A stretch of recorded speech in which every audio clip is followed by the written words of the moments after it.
Hello everyone, कैसे हैं आप सब। होप कि आप सब बिल्कुल ठीक ठाक होंगे। और आज के इस वीडियो में मैं आपको यूनिट सेकंड करवाऊंगी। इससे पहले वाली वीडियो में आपने यूनिट वन की थी, जिसमें मैंने आपको सारी परिभाषाएं डेफिनेशंस करवाई थी बड़े ही इजी वे में। और आज हम करेंगे यूनिट सेकंड।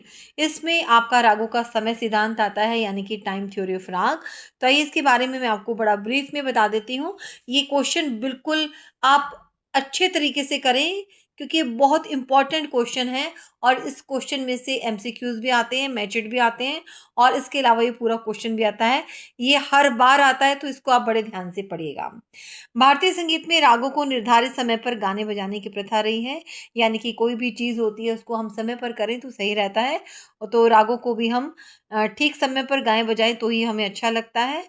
अगर ठीक समय पर ना गाए बजाएं तो हमें क्या होगा, हमें वो अच्छी नहीं लगी और उनका आकर्षण जो है ना कम हो जाएगा। बहुत से ऐसे राग हैं जो विशेष ऋतु में गाए बजाए जाते हैं, जैसे कि ऐसे रागों को हम मौसमी राग कहते हैं। जैसे बसंत में बसंत ऋतु का राग गाया जाता है, बसंत राग। और वर्षा ऋतु में मल्हार राग गाया जाता है। इसके अलावा गायन समय के अनुसार रागों के 3 वर्ग हैं। देखिए, सबसे पहले रेधा कोमल स्वरों वाले राग।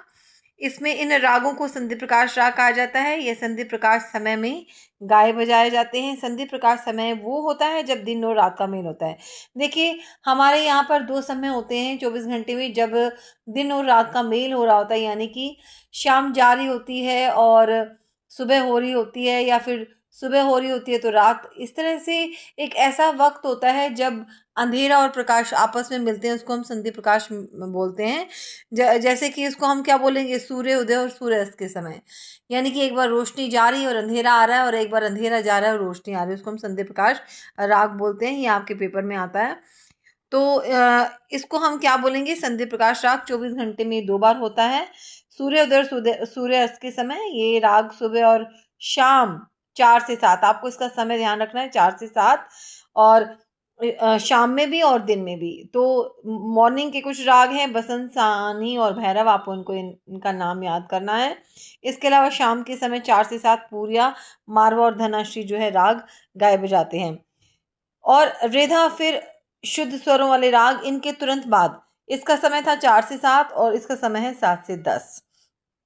इन रागों को ठीक रेधा कोमल स्वरों वाले रागों के बाद में गाया बजाया जाता है। ये राग सुबह और शाम 7 से 10 पर गाए जाते हैं। रात के समय कौन से हैं, भूपाली, हमीर और केदार। सुबह के समय बिलावल, देशकार और हिंडोल। तो ये आपके 2 पॉइंट हो गए हैं। अब करेंगे हम इसका तीसरा पॉइंट। ये देखिए, गनि कोमल स्वरों वाले राग तीसरे समय पर आते हैं, और इनको हम क्या कहते हैं कि ये रेधा शुद्ध स्वरों वालों के राग की बात गाए बजाए जाते हैं। उनका समय है 10 से 4। रात के समय दरबारी, अड़ान, काफी हैं। सुबह के समय पीलू, बिम्पलासी और मुल्तानी हैं। तो अब राग में म स्वर का महत्व क्या है। राग में म स्वर का बहुत महत्व है। इसका सबसे पहले आपको नाम पता होना चाहिए। इसको हम पथ प्रदर्शक और अदर्शक स्वर बोलते हैं। पथ प्रदर्शक होता है रास्ता दिखाने वाला, और अदर्शक होता है जो कि आपको आधे रास्ते तक आगे ले जाता है, ताकि आपको रास्ता दिख जाए। तो म स्वर के होने से हमें यह पता लगता है कि ये स्वर दिन का है या राग का। जिन रागों में म तीव्र प्रयोग होता है वो शाम या रात में होते हैं, और जिन रागों में शुद्ध म का प्रयोग होता है वो प्रातःकालीन या सुबह में गाए बजाए जाते हैं। अब आप सोचोगे कि म तीव्र क्या है, म शुद्ध क्या है। जिन्होंने इस बारे में कभी नहीं जाना है कि तीव्र और कोमल स्वर कौन से होते हैं, वो मेरे स्वर वाली वीडियो को जाकर इस चैनल पर देख सकते हैं। आपको बिल्कुल क्लियर हो जाएगा। 2 तरह के होते हैं स्वर। कोमल स्वर होते हैं और तीव्र स्वर होते हैं, जिनको हम विकृत स्वर बोलते हैं। उनमें से म शुद्ध और म तीव्र। तो इस वाले पॉइंट में आपको राग में म स्वर का महत्व बताना है कि म शुद्ध जो है जहां लगता है। ये देखिए, दिन का राग होता है जिन रागों में क्या लगता है, म तीव्र होते हैं, और शाम या रात में क्या लगते हैं, म शुद्ध लगते हैं। म स्वर का मैंने आपको नाम बताया। पथ प्रदर्शक बोलते हैं इसको, और अधदर्शक बोलते हैं। और ये क्या है, जिसका अर्थ होता है रागों का समय सूचित करने वाला। ये आपके पेपर में आता है कि रागों को समय सूचित करने वाला स्वर कौन सा है, तो आपने बताना है म। तो इस तरह से राग में म स्वर का बहुत महत्व है। इसको आप बड़े ध्यान से पढ़िएगा। तो अभी हमने किए रेधा कोमल स्वरों वाले राग, रेधा शुद्ध वाले राग, और गानी कोमल स्वरों वाले राग, और राग में म स्वर का क्या महत्व है। अब जानिए इसके आगे।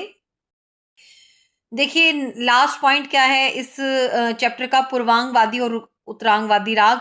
पूर्वांगवादी राग वो होते हैं जो 12 बजे दिन से रात के 12 बजे तक, यानी कि जो दिन का समय है ना, दोपहर का 12 बजे से लेके और रात के 12 बजे तक जो राग गाए बजाए जाते हैं उनको पूर्वांगवादी कहते हैं। उत्तरांगवादी जो राग 12 बजे रात से लेकर 12 बजे दिन तक गाए बजाए जाते हैं उनको हम उत्तरांगवादी कहते हैं। 7 स्वरों में तार सप्तक का सा मिला लिया जाता है तो ये 8 स्वर बन जाते हैं। अब तार सप्तक क्या होता है ये आप सप्तक के चैप्टर में जाकर इसको आप अच्छे से देख सकते हो। 3 तरह के सप्तक होते हैं। ये मेरी वीडियो मैंने आपको यूट्यूब में पर चैनल पर है, आप इसको अच्छे से देखकर समझ सकते हैं। तो इसमें सा रे गा मा पा धा नी में हमने सा तार सप्तक का जिसके ऊपर बिंदी लगती है ये बना दिया। इनको 2 भागों में बाँट दिया। पहले भाग में सा रे गा मा और फिर प धा नी सा दूसरे भाग में है। अगर आपका वादी स्वर इधर है तो ये पूर्वांग होगा और इधर होगा तो उत्तरांग होगा। तो जिस तरह से राग भैरव हम देखते हैं उसमें रे धा होते हैं। तो आप देखेंगे कि जिस भी राग का वादी स्वर इधर वाली साइड है सा रे गा मा में तो वो क्या होगा पूर्वांग, और इधर वाली साइड है तो उत्तरांग। मान लो ध है हमारा तो वो उत्तरांगवादी कहलाएगा। अगर मान लो म है किसी का तो वो फिर वादी स्वर होने के बाद वो पूर्वांग कहलाएगा। तो ये आपका रागों का समय है। इसमें हमने क्या देखा, देखिए रे धा कोमल 4 से 7, ठीक है, रे धा शुद्ध 7 से 10 और ग नी कोमल यहाँ पर क्या आएगा 10 से 4। और फिर हमने माँ का महत्व देखा, माँ शुद्ध और माँ तीव्र, इसके बारे में हमने आपको बताया, और पूर्वांग और उत्तरांग वादी। तो ये आप ध्यान से देखिएगा। जैसे मैंने आपको अभी बताया था माँ के बारे में कि माँ स्वर जो है, ये देखिए माँ स्वर। माँ स्वर क्या है, जिन रागों में माँ तीव्र लगता है तो वो क्या होंगे, शाम या रात के होंगे। और जिनमें हम माँ शुद्ध लेंगे, है ना, वो क्या होगा, प्रातःकालीन या सुबह के।